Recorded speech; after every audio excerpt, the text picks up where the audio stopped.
Sometimes the biggest, most seismic shifts in global energy don't happen at some fancy summit. Nope, sometimes they're buried in the fine print of a really obscure legal document. And what one of these documents just revealed is that the global race for nuclear fuel has, without a doubt, officially begun. Right, so this right here, this is our smoking gun. It's a notice for what's called an extraordinary general meeting of shareholders from a company called Kazatomprom. They just happen to be the world's single largest producer of uranium. And the reason for this emergency meeting? Well, they just signed a deal with India that was so massive, so unbelievably huge, it legally required a full shareholder vote to approve it. And that really brings us to the central mystery here, doesn't it? Why would the world's most populous nation go to the biggest uranium producer on the entire planet and sign a contract of this staggering, almost unbelievable size? The answer, as you're about to see, tells us everything about the future of nuclear energy. Okay, so to understand the why, we first got to dig into the deal itself. And what's so fascinating, what's most revealing, isn't what's actually in the document, but what has been deliberately and completely left out. But first, a little bit of context is probably helpful. Kazatomprom isn't just some random company. They are, without a doubt, the heavyweight champion of uranium. We're talking about a single entity that produces over a fifth of the entire world's primary supply. So when they make a move this big, believe me, the entire nuclear industry feels the tremor. The sheer scale of this deal is just staggering. That little bit of legalese, the 50% of assets part, well, that gives us a floor. A minimum value of over $2.5 billion. That single deal completely dwarfs India's entire annual budget for nuclear fuel. This wasn't a simple purchase. This was a generational bet on nuclear power. And here it is. This is the most telling detail of all. India insisted that everything, the price, the volume, the delivery timeline, all of it had to be kept completely confidential. Now, you only demand that kind of secrecy for one reason. You are convinced that future supply is going to get incredibly tight, and you absolutely cannot afford to let your competitors know what you paid before they have to go out and buy their own. So what is the motive for a secret purchase this massive? It really all comes down to one thing: India's enormous, and I mean enormous, national ambition. So let's put this into perspective. India plans to jack up its nuclear capacity from just under 9 gigawatts today to 100 gigawatts by the year 2047.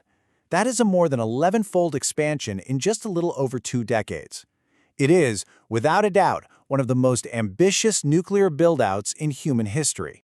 And this is what makes their urgency crystal clear. This gigantic Kazatomprom deal, it isn't for the 25 or so reactors India already has running. No. It's fuel for this entire pipeline you see here, for the dozens and dozens of reactors that are either under construction, planned, or still just a drawing on a board somewhere. They are buying fuel for a future they are betting everything on. See, you can't just build a new reactor and flip a switch. It doesn't work that way. The fuel itself has to be bought, then fabricated, and it has to be ready to go years in advance. What India is doing today is a direct result of reactors that haven't even broken ground yet. And now we get to the twist. Because this deal doesn't just secure a lot of fuel. It completely upends a national strategy that has been in place in India for over 70 years. Okay, so since the 1950s, India's official plan, their grand strategy, was to achieve total energy independence by using its massive domestic reserves of a different element, thorium. The whole strategy was designed specifically to avoid this exact situation, being dependent on foreign uranium. But as they say, the reality tells a very different story. This timeline just lays it all out. Look at the thorium track down below. Decades of promises, talk, and repeated delays. Now look at the uranium track up top. Test after test, deal after deal, all culminating in this absolute monster of a contract. For 70 years, India has talked thorium, but it has spent its money on uranium. So let's be absolutely clear. When India, a country sitting on the world's largest known reserves of thorium, signs the biggest uranium deal in Kazatomprom's corporate history, that is not a hedge. That is a verdict. For the foreseeable future, thorium has lost, and uranium has won. And that brings us right to the global conclusion. This isn't just an Indian story. This is the starting gun for a new worldwide race for nuclear fuel. And India isn't making this move in a vacuum. I mean, look around the world. The US is reviving old reactors, Europe is slamming the brakes on phase-outs, Japan is restarting its fleet, and you've got new nuclear powers popping up from the Gulf states to Africa. All of a sudden, it feels like everyone wants nuclear fuel, and they all want it now. And here is the fundamental structural problem. Demand is accelerating everywhere all at once.